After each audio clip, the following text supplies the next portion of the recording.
Hey guys, hi, welcome all of you to Unacademy. This is Unacademy Future Doctors, and I'm your educator for biochemistry, Dr. Shivangi Shukla. Let me just check if the live stream has started. Let me just check if I'm visible and audible to all of you.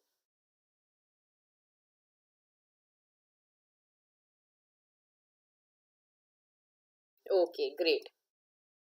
So, this we have already completed a super fast crash course in the past 1 month. All of you who have been regular have been with me for the past 1.5 months. We have completed a super fast crash course series as well as a rapid revision series for biochemistry, wherein we completed the entire syllabus of biochemistry in a rapid manner. And now what we have started is the focus series. Okay, this series is focused towards helping you complete the entire syllabus of biochemistry in a comprehensive learning manner. Okay, so what we focus here is to develop your comprehension and analytical skills. All right, we take down all the difficult topics, break them down into subtopics, and we focus on each and every topic in detail to help you understand the concepts behind them. All right, because just rote learning is not going to help, it is not going to sustain you for long. Especially the first subjects are extremely important to develop your base. Hi Jatin, hello, how are you? It seems this you are a late nighter, all nighter or late nighter, isn't it? You prefer to read late at night, isn't it? Okay. So I'll just quickly take you through the different types of subscriptions available for NEET PG on Unacademy. The two types of subscriptions most of you would be knowing are Plus as well as Iconic. Excuse me. The Plus subscription comes with access to video lectures from top educators across the country in the field of medicine. You get to access their live as well as recorded videos, the live quizzes that they conduct. You can also access the notes of their class in PDF format after the class. Okay, so while we are taking the classes, you need not focus your energies on taking down the notes quickly, and uh, all your energies are focused towards understanding. Okay, got it? The Iconic subscription comes with access to resources not just from an academy but also from Prep Ladder. Okay, so it is best from two of the best. And the USP for both is what? You can learn while you're on the go from any device of your choice, be it your mobile, your laptop, your tablets, anything. Okay, or even while sitting on your PC. Okay, so this is one advantage that we are of virtual learning that we have harnessed here. Okay, do not forget to put in the educator code DRSHUKLA, Dr. Shukla. This educator code is going to fetch you an additional 10% discount, guys. So, whenever you're planning, do not forget to put in the educator code Dr. Shukla. Okay, all right, Jatin. Okay, so we have started with lipids. This is the fourth class on lipid metabolism. Uh, on Monday, Jatin, you had asked for clinical biochemistry, isn't it? On Monday, I have scheduled two classes for clinical biochemistry. Do let me know what all topics you need to be covered. I'll make sure I include them in those classes. All right. So do let me know in the comment section, in the live chat, or after the chat is over. I'll be checking these classes, my videos. Please do put in what all topics you need to be taken up in clinical biochemistry. Okay, and I'll also be taking up the class on HMP shunt as asked by another student. So all of you, please keep an eye on this channel for regular updates, because I sincerely respect each and every comment, and I make sure that whatever you guys demand is fulfilled by me as quickly as possible. Okay, so Jatin, you're going to take your professional examinations, I think on the 14th, if I'm not wrong. Before that, I'll cover up all the important topics that you find it difficult to complete. And for the other students, all my regular students, I want you guys to perform the best in your exams. So please, whatever topics you find difficult, do let me know. I'll quickly take up classes to brush up those topics for you. Okay, now about lipids, what we have read, that there are heterogeneous group of compounds. Okay, we have completed all of this. The common property is that they are relatively insoluble in polar solvents like water, and they are soluble in non-polar solvents. Okay, this is just a revision of the previous class. You can divide them into simple and complex lipids. Simple lipids are fats and waxes. Now, no one has told me the difference between fats and no one has told me the difference between uh, fats and oils. Now I'll tell you right now. What are oils? Oils are the liquid form of fats. Okay, what are oils? Oils are the liquid form of fats. Liquid form of fats are called oils. Okay. Okay, very important. So this I had expected you guys to answer in the comment section, but since no one has answered, I'm letting you know. But this is just an exception. Okay, I'm not going to do it further. I want you guys to be interactive. Okay, complex lipids are those that, in addition to fatty acid and alcohol moiety, contain an additional residue like phosphoric acid, like a carbohydrate, or and the like.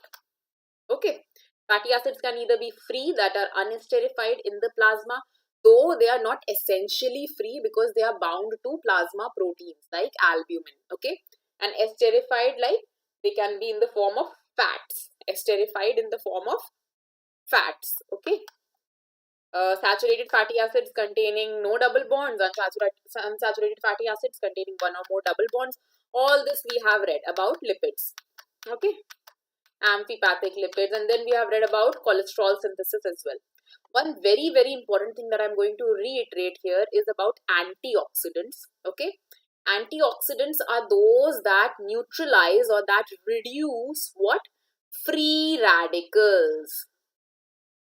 What are free radicals? They are highly reactive species, reactive oxygen species, or highly reactive species containing a lone pair of electron. And that lone pair of electron, not a pair, that contains an extra electron. Okay, one extra electron, and that electron it needs to give to some other species. Okay, and loss of electron is what? Oxidation. So it oxidizes whichever tissue it comes in contact with. Okay, now opposite of oxidation is antioxidation. So there are a few compounds called antioxidants which will neutralize these free radicals, which will neutralize the extra electron that they contain, and it will reduce their excessive reactive ability. Okay, understood. Now these antioxidants can either be preventive, that will prevent the free radical chain from forming, or they can either be chain breakers. That means they will act in the middle of the chain. Okay, there are three steps to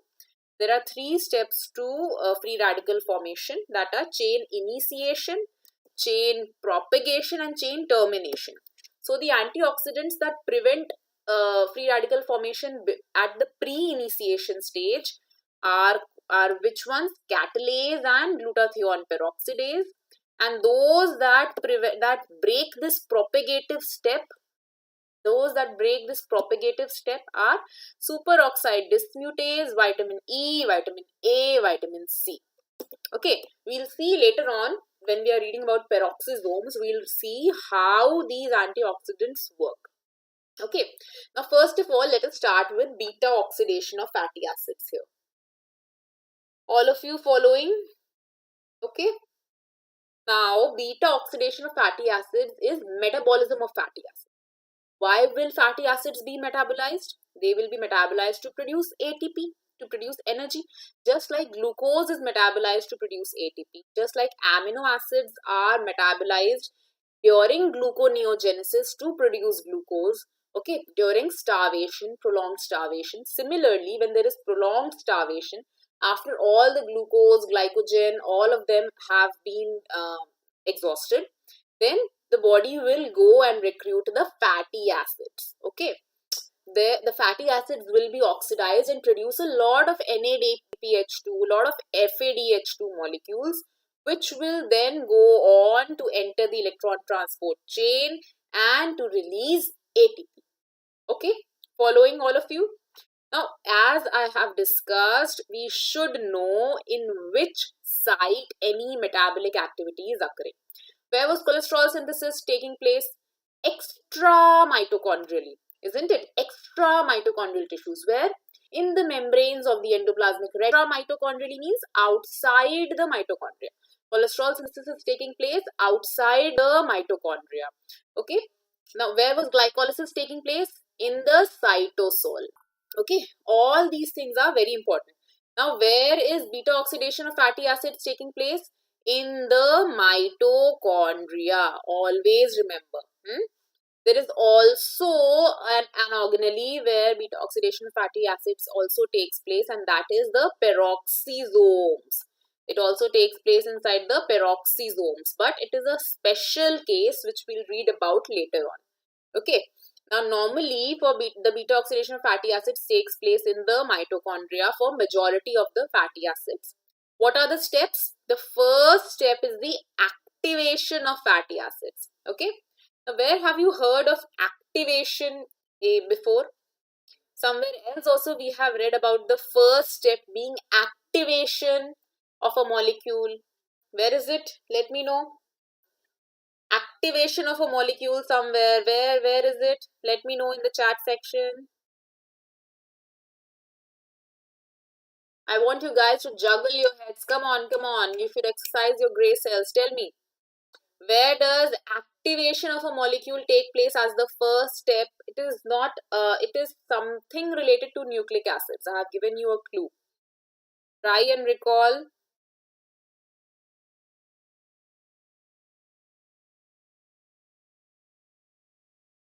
It occurs in the process of translation. Okay.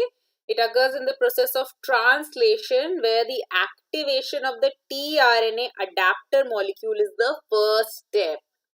Okay guys, we have discussed this in our super fast series, rapid revision series. A lot of lectures we have taken for translation. So you guys should be knowing about this. It should be on the tip of your tongue. Okay, I expect you guys to answer it like this. Before I snap my fingers, you should be out with the answer. Okay. Now, after this focus series, I want a lot of interaction in the chat section. I want all of you because this will be the third time we'll be discussing the same topics, albeit in greater detail. Okay. So, the first step here is the activation of fatty acids. How does it take place? The main enzyme, again, what is our pattern? How should we study any metabolic activity? First, we should know the site where it takes place. Next, we should know the important enzymes involved. What is the most important enzyme involved in the activation? It is acyl-CoA synthetase.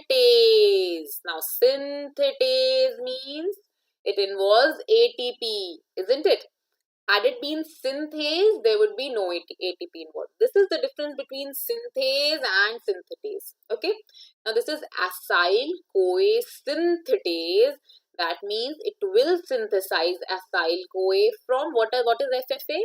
Free fatty acids. What is the meaning of free fatty acids? In this class only in the beginning, while I was revising the earlier session, what did I tell you about free fatty acids? Free fatty acids are unesterified form of fatty acids. Unesterified means they are not esterified into fats. They are free fatty acids. It does not mean that they are freely wandering in the plasma. No. They are bound to plasma proteins. Okay. But they do not form fats. Okay. They have not formed fats. So these free fatty acids will be converted into acyl-CoA molecule by the action of acyl-CoA synthetase. And why is this step called activation? Because it has involved ATP. It has involved energy. This ATP and this high energy CoA molecule have been utilized to convert free fatty acids into a high energy acyl-CoA product. Okay, got it? Now this, can you see this acyl-CoA synthetase is present where? On the outer mitochondrial membrane. And this is what? This is the cytosolic surface. and this is the mitochondrial phase. Okay, the outer mitochondrial membrane contains the enzyme acyl-CoA synthetase, which will convert free fatty acids into acyl-CoA molecule utilizing ATP. Okay, this synthetase is also called thiokinase. Kinase means involving transfer of phosphate. Kinase is a type of transferase. Again and again, I'm making you remember this. I'm recalling this group of enzyme where this kinase belongs to, because it has been asked time and again in the MCQs. Kinases are transferases. What do they involve? Transfer of phosphate molecules. Okay, next. Next important step is the role of carnitine. Now, carnitine is a molecule that is abundantly found in all cells, especially in the muscles. Okay, so what happens is the mitochondria contains this molecule called carnitine. And what this carnitine does is, it is a transporter. Carnitine, as the name suggests, it is what is it? It is a car. Okay, carnitine is a car. What does this car do? It will transport these molecules that are free fatty acids and acyl-CoA from the outer mitochondrial membrane into the inner mitochondrial membrane. Why?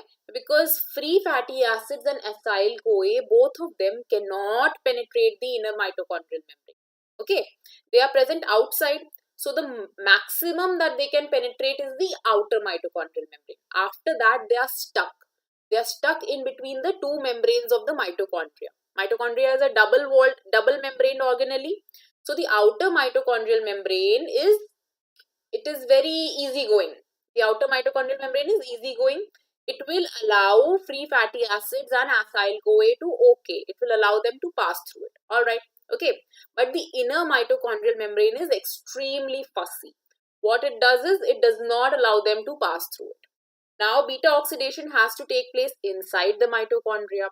Now, there is this problem, how to get the acyl-CoA inside the mitochondria for it to undergo beta oxidation. So, what comes to the rescue? This vehicle, this car called carnitine. Okay. Now, how this carnitine involves transfer of acyl-CoA through the inner mitochondrial membrane inside the mitochondria is what we are going to see here through the pictorial representation. It involves three enzymes, alright. Carnitine palmitoyl transferase 1, that is present on the outer mitochondrial membrane. Carnitine palmitoyl transferase 2, that is present on the inner mitochondrial membrane. And carnitine acyl carnitine translocase, that is also present on the inner mitochondrial membrane. Okay, these three enzymes are involved. Now, what did I tell you about the outer mitochondrial membrane? It is extremely easygoing.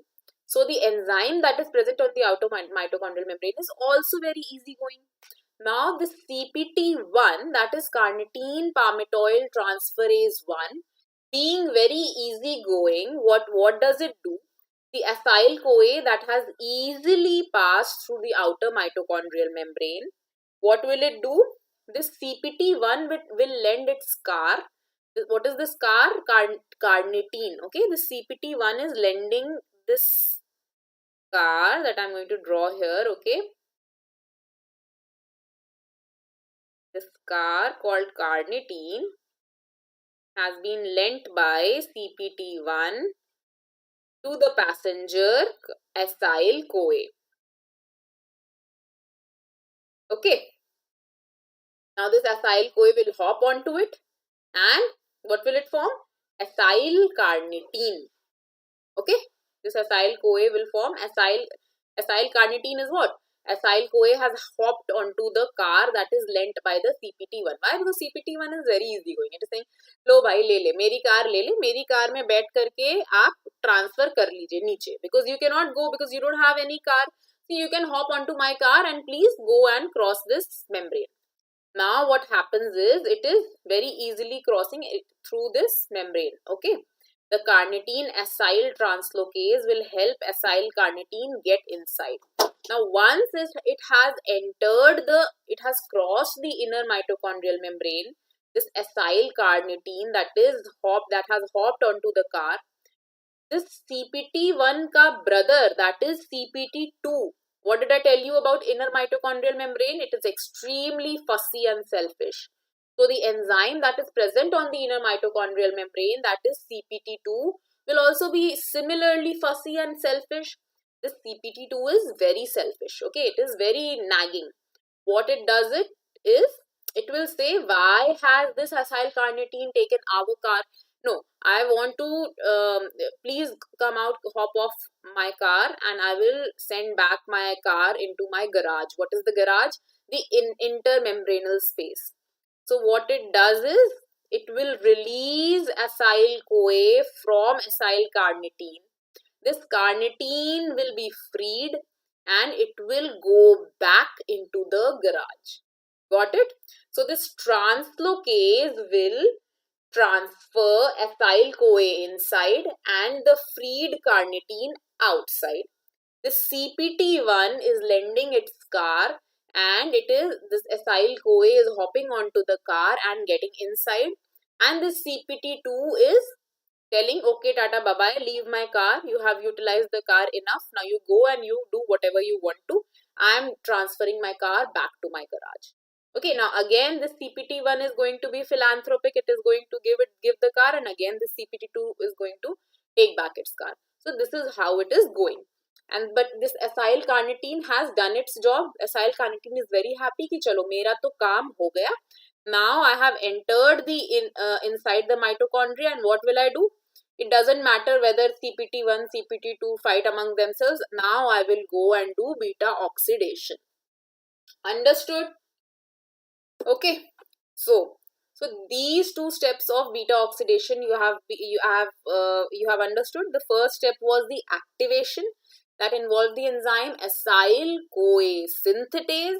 The second step was using carnitine, the transfer of the acyl CoA molecule inside the mitochondria through the inner mitochondrial membrane, which it could not pass normally, but carnitine helped it pass. Okay, understood the importance of carnitine? You can get a short note, a short question on carnitine, where this diagram is extremely essential for you to draw.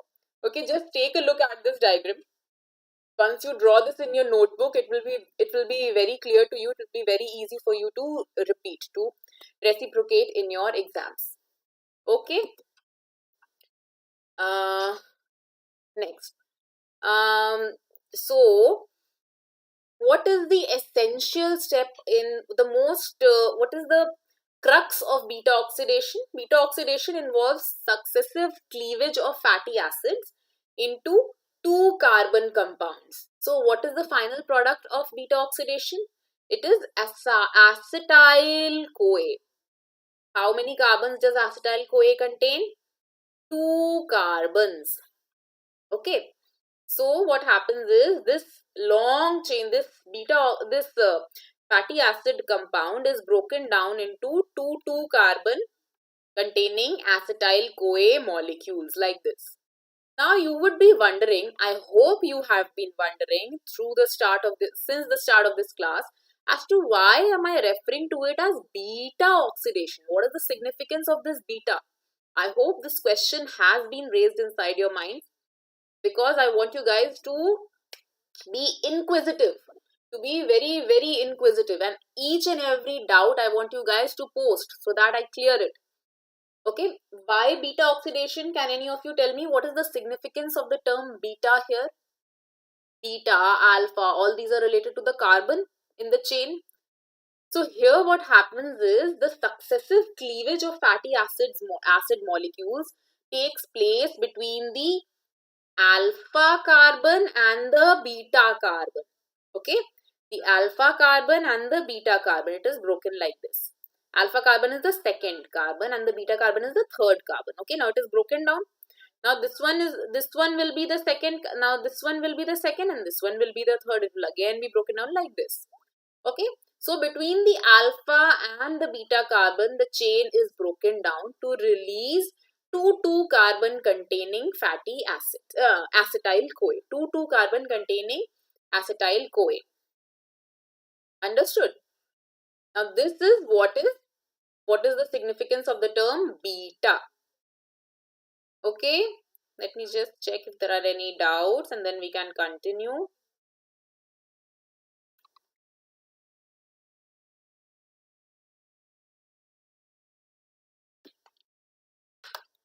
Okay, now if suppose you have a 20 carbon containing fatty acid, how many acetyl CoA molecules will be formed?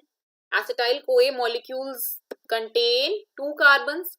So a 20 carbon chain of fatty acid will produce 10 acetyl CoA molecules. Okay, isn't it? 2 carbons, so 20 carbon divided by 2, it will be 10 acetyl CoA molecules. For an even number fatty acid that normally occurs in nature, it is very easy, very simple. But what about a 21 carbon or a 23 carbon containing fatty acid? How will you find out the products? This has been asked in a lot of MCQs, so you should know. An odd number of carbon containing fatty acid will produce one propionyl CoA molecule. Propionyl, prop in organic chemistry is what? 3 carbons, isn't it? So one propionyl CoA molecule will contain 3 carbons, and suppose this odd number of carbon containing fatty acid, suppose it is 25 carbon. 25 is an odd number, right? So 25 may say this one propionyl CoA has been released. So 25 minus 3 will be 22. So this 22 carbon containing fatty acid will now be broken down like an even carbon chain, and it will lead to 11 acetyl CoA molecules. Understood? Now what about this propionyl CoA molecule? This will convert into succinyl CoA. Remember the chapter of gluconeogenesis? Remember just about 2-3 days ago we discussed how propionyl CoA will convert into succinyl CoA, which is a component of the Krebs cycle, citric acid cycle, TCA cycle, isn't it? The succinyl CoA is the product of the citric acid cycle. Okay, and so therefore this propionyl CoA is what? It is a glucogenic compound. Why a glucogenic compound? Because it can convert into succinyl CoA, which can enter into citric acid cycle in gluconeogenesis step, isn't it? Because it will form oxaloacetate, and that oxaloacetate can convert into phosphoenol pyruvate. That phosphoenol pyruvate can undergo gluconeogenesis. Understood? All this interlinkage, guys, you should be able to do it yourself also. Okay, if there's any doubt, let me know in the comment section. Otherwise, we can proceed with the next step, that is peroxisomes. We are nearing the end of this session, so be attentive. Now, what is the main difference between beta oxidation in peroxisomes and that in mitochondria? During the start, what did I tell you? Beta oxidation also occurs in the peroxisomes along with the mitochondria. But in the peroxisomes, the beta oxidation is exclusively for very long chain fatty acids. What? Very long chain fatty acids. Okay? Only these fatty acids undergo beta oxidation in the peroxisomes, and along with production of acetyl CoA, peroxide, hydrogen peroxide is also formed, and this hydrogen peroxide is converted into water and oxygen by the action of the enzyme catalase that is present in the peroxisomes. Why? Because it is toxic, so it needs to be removed. And how does it get removed? By the action of catalase. Okay, so these two important differences you should know. There's a syndrome called Zellweger syndrome. Zellweger syndrome is autosomal recessive inheritance. Okay, it is also called cerebrohepatorenal syndrome, where there is absence of functional peroxisomes. Very long chain fatty acids accumulate in the brain, in the liver, in the kidneys, and it leads to symptoms that comprise Zellweger syndrome. Okay. Now, what did I tell you? We'll discuss about free radicals, right? So suppose there is this oxygen this oxygen molecule is converted into superoxide free radical. What is this superoxide free radical? Okay. Now, this free radical formation has started. It has been initiated. So, now an antioxidant molecule that will come now, that will be a chain breaker, because the chain has already started. The free radical has already been formed. So, what will neutralize it? A chain breaking molecule, and that is superoxide dismutase. This superoxide dismutase is going to convert it into H2O2 that does not contain a free radical. Okay. Now this H2O2 molecule is also notorious. What will it do? It has the tendency to undergo the Fenton reaction. This Fenton reaction involves ferrous ion and it converts it into hydroxyl free radical. Okay. Now again this free radical has formed. Okay. Now what will come in is again a chain breaking antioxidant, because free radical formation has started. To break this chain, another chain breaking antioxidant will come, and those are the vitamins A, C and E, the ACE vitamins. So you understood how superoxide dismutase and vitamins A, C and E are chain breakers. Okay. Now what happens is this H2O2, before it goes and forms hydroxyl free radical, it can also be converted into H2O plus oxygen by catalase. Before this, something that is occurring before free radical has formed. Therefore, it is what? It is acting at pre-initiation level. This antioxidant catalase is acting at pre-initiation level. And another enzyme, that is glutathione peroxidase, that contains selenocysteine. It can also convert it into water. So therefore, glutathione peroxidase and catalase are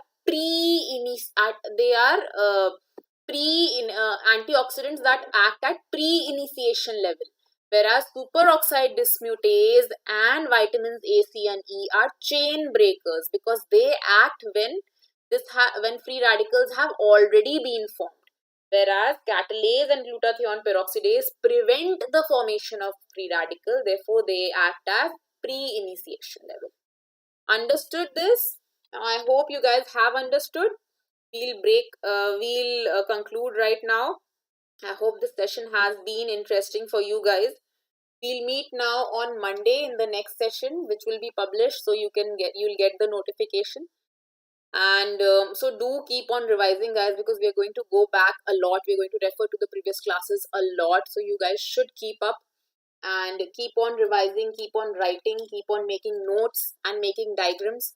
Okay, all right, then see you guys. Good night. Do subscribe to this channel if you haven't already, so that you get notifications on time, and share it amongst your friends so that a lot of your friends and a lot of your colleagues also come in and join in the discussion.